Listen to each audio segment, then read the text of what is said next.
Hi hello மக்களே, welcome to my channel. இன்றைக்கி பாப்பாவோட பர்த்டே செலிப்ரேஷன் தாங்க பார்க்க போகிறோம். அதனால் வீடியோவை ஸ்கிப் பண்ணாமல் பாருங்கள். என்னென்ன பண்ணியிருக்கோன்னு நீங்களும் தெரிஞ்சுக்கோங்க. ஃபர்ஸ்ட் டின்னர் பிளான் பண்ணியிருந்தோம். அதுக்கு தங்கச்சி நான் சிக்கன் கிரேவி செய்கிறேங்க்கா அப்படின்னு சொல்லியிருந்தா. இல்லடி வெளியிலே வாங்கிக்கலாம் அப்படின்னு நான் சொன்னேன். அவள் இல்லை பரவாயில்ல நான் ட்ரை பண்ணுறேன், நான் செய்கிறத இன்றைக்கி நீங்களாம் சாப்பிடுங்க அப்படின்னு சொன்னான். அதனால் சிக்கனை வாங்கிட்டு செம்ம மழைங்க, நாங்கள் எதிர்பார்க்கவே இல்லை. சரி வீட்டில் தானே செலிப்ரேஷன் அப்படின்னு சொல்லிட்டு மழையில் என்ஜாய் பண்ணிவிட்டு நானும் என் தங்கச்சியும் கிளம்பிட்டோம். சிக்கனை வாங்கிட்டு அங்கேருந்து பாப்பா கிஃப்ட்டு கேட்டிருந்தா. நான் எனக்கு ஒரு பேக் வாங்கிட்டேன். என் ஹஸ்பண்ட் எதுவும் வாங்கலை, அதனால் நீ வாங்கிட்டு வந்துடு அப்படின்னு சொன்னாங்க. பாப்பா ரொம்ப நாளாக ஃபிஷ் டேங்க் கேட்டுக்கிட்டே இருந்தா. சரி அதை போய் வாங்கிட்டு வரலான்னு அங்கே போனேன். திருவாரூர் டவுனுக்கு போக முடியலங்க. அங்கே போனால் இன்னும் நிறைய வெரைட்டி இருக்கும். இருந்தாலும் சின்ன கடைன்னு நினச்சி போனோம். இங்கேயே நிறைய வெரைட்டி இருந்துச்சு. இதில் எதை வாங்குறது என்னன்னு கன்ஃபியூஸ் ஆகிட்டோம். சரி லோ மெயின்டெனன்ஸில் எது இருக்குது அப்படின்னு பார்த்து ஒரு குளோபில் மோட்டர் செட்டப் இல்லாமல் வீக்லி ஒன்ஸ் சேஞ்ச் பண்ணுற மாதிரி பார்த்து வாங்கிட்டேங்க. அதனால தான் அப்போனா என்னால் க்ளீன் பண்ண முடியும். ஏன்னா வீட்டில் யாரும் எனக்கு ஹெல்ப் பண்ண மாட்டாங்க. இதையும் என் தலையில் விடிஞ்சிரும். அதனால் அந்த மாதிரி பார்த்து வாங்கிட்டு வீட்டுக்கு வந்துட்டோம். ஃபர்ஸ்ட் என் தெய்வங்கள் என் தெய்வங்களோட தான் நான் ஸ்டார்ட் பண்ணணுன்னு எனக்கு சாமிலாம் அப்புறம் தாங்க. ஃபர்ஸ்ட் என் அப்பா அம்மா எங்கள் வீட்டில் இறந்தவங்க தான் எனக்கு ஃபஸ்ட்டு தெய்வம்னு. அவங்க ஆசீர்வாதத்தோட என் மாமா, எங்கள் அப்பா, எங்கள் அம்மா அவங்க ஃபோட்டோக்கெலாம் பாப்பாவை ஆசீர்வாதம் வாங்கிட்டு அதுக்கப்புறம் அந்த தெய்வத்துக்கு போனேங்க.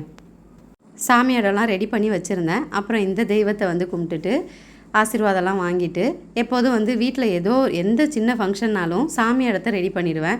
ஏன்னா அதுதான் நமக்கு ஒரு ஃபர்ஸ்ட் பாசிட்டிவ் வைப் கொடுக்கும். அதுக்கப்புறம் பார்த்திங்கள்ல எல்லோரும் சேர்ந்து களத்தில் இறங்கிட்டாங்க. எங்கள் வீட்டில் ஃபங்க்ஷன்னா எல்லோரும் ஒன்று கூடிடுவோம். அதுதான் எவ்வளோ சண்டைகள், எவ்வளோ பிரச்சனைகள், எவ்வளோ மனஸ்தாபங்கள் இருந்தாலும் எங்கள் வீட்டில் எல்லோரும் ஒன்றா ஆஜராகிடுவோம். எப்படி எல்லோரும் சேர்ந்து இது பார்க்குறதுக்கே சந்தோஷமாக இருக்குல்ல. எனக்கும் அப்படி தான் இருந்துச்சு. நான் கிச்சன்லேருந்து வரும்போது என்னடா நடக்குது இங்கே, சொன்னால் நம்புவீங்களான்னு எனக்கு தெரியல. இது கிட்டத்தட்ட ஒரு 1/2 hourக்குள்ளேயே எல்லோரும் முடிச்சிட்டாங்க. அதுக்கு முன்னாடி வரைக்கும் எதுவுமே பிளான்டு இல்லை. திடீர்னு வாங்கி திடீர்னு செஞ்சோம். அப்புறம் இவங்களாம் எங்கள் வீட்டு குட்டீஸு. இவங்க எங்கள் மாமியார், சின்ன அத்தை, என் மாமியாரோட தங்கச்சி. இது எங்கள் வீட்டு மகாலட்சுமிகள் அப்படி சொல்லலாம். பெரிய மகாலட்சுமி, நடு மகாலட்சுமி, சின்ன மகாலட்சுமி. அது ரோஸ் கலர், பிங்க் கலர் என் நாத்தனார். அவங்க எல்லாத்துக்கும் மேலே பெரிய மகாலட்சுமி. இவர் எங்கள் வீட்டு மருமகன். எல்லோரும் இவங்க என் நாத்தனார் ஃபேமிலி முடிஞ்சதுக்கப்புறம் இது நாங்கள், என் ஹஸ்பண்ட், நான், பாப்பா, தம்பி. அப்புறம் ஃபேமிலியாக ஃபோட்டோ ஷூட் எடுக்கணும்லங்க. அதுக்காக எல்லோரும் ஃபஸ்ட்டு என் நாத்தனார் ஃபேமிலி முடிச்சாச்சு. அப்புறம் நாங்கள் இதில் இனியாக்கு என்னன்னு தெரியல, ஹீட்னாலே என்னன்னு தெரியல, கட்டி கையில் வந்துருச்சு. அதை வேற பாப்பா காட்டி எரியுதுன்னு சொல்லிக்கிட்டே இருந்தா. சரின்னு அம்மா அப்பப்போ எண்ணெய் வச்சுட்டு வர எல்லார்கிட்டையும் காமிச்சிட்டு இருந்தா. இது என் கொழுந்தனார் ஃபேமிலி. என் கொழுந்தனார், என் கோ சிஸ்டர், அவங்க பசங்க. அது என் கோ சிஸ்டரோட அக்கா பொண்ணு. அவங்க ஃபேமிலி முடிஞ்சிருச்சு. அப்புறம் அடுத்து இவங்க தான் ஃபேமஸ் யூடியூபர், உங்களுக்கு தெரியும்னு நினைக்கிறேன். த்ரெட்ஸ் ஆஃப் நிலா. என் தங்கச்சி பொண்ணு. அப்புறம் நீனு வாக்கா, ஏன்னா அத்தான் வரல, சிங்கிளாக நிற்கிற மாதிரி இருக்கும், நீனு வாக்கா அப்படின்னு சொன்னான். சரி நானும் போய் ஜாயின் பண்ணிக்கிட்டேன். எங்கள் அத்தைக்கு அவங்க பேர பிள்ளைங்களோட எடுத்துக்கணுன்னு ஒரு ஆசை. அதனால் பேர பசங்களெல்லாம் நிற்க வச்சு அப்படியே அவங்களும் எடுத்துக்கிட்டாங்க. அவங்களுக்கு பேத்தினா தான் ரொம்ப பிடிக்கும். பேர பசங்க அதனால தான் கொஞ்சம் தள்ளி நிற்கிறாங்க. 2 பேத்திகள் தான் ஃபஸ்ட்டு, அதுக்கப்புறம் தான் பேர பிள்ளைகள். அப்புறம் எங்கள் அத்தை கிஃப்ட் கொடுக்கலன்னு அவங்க காசு கொடுத்துட்டு போனாங்க. அப்புறம் அதித்தி கிஃப்ட் வாங்கிட்டு வந்தாங்க. அதை பாப்பா கொடுக்கவே இல்லை. அதை இப்பே பிரிச்சிருவோன்னு அங்கேயே டிஸ்கஷன் போயிட்டு இருந்துச்சு. நான் தான் கிஃப்ட் அன்பாக்சிங் போடணும்ப்பா, அதனால் சைடில் வச்சுருங்க அப்படின்னு. அடுத்து வர மேடம் யாருன்னு தெரியுதா?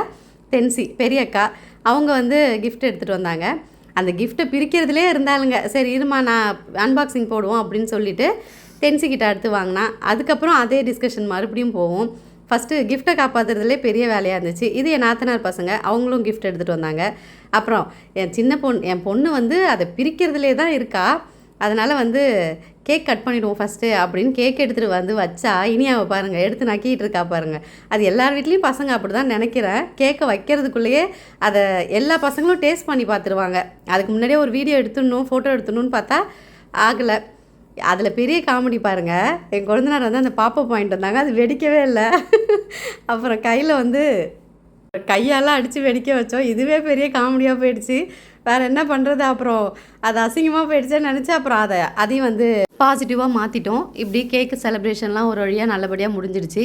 இதுக்கப்புறம் நிறைய வீடியோஸ் வர இருக்குது. அதெல்லாம் வந்து கண்டிப்பாக ஃபுல்லாக வாட்ச் பண்ணுங்கள், சப்போர்ட் பண்ணுங்கள். பாய் பாய்.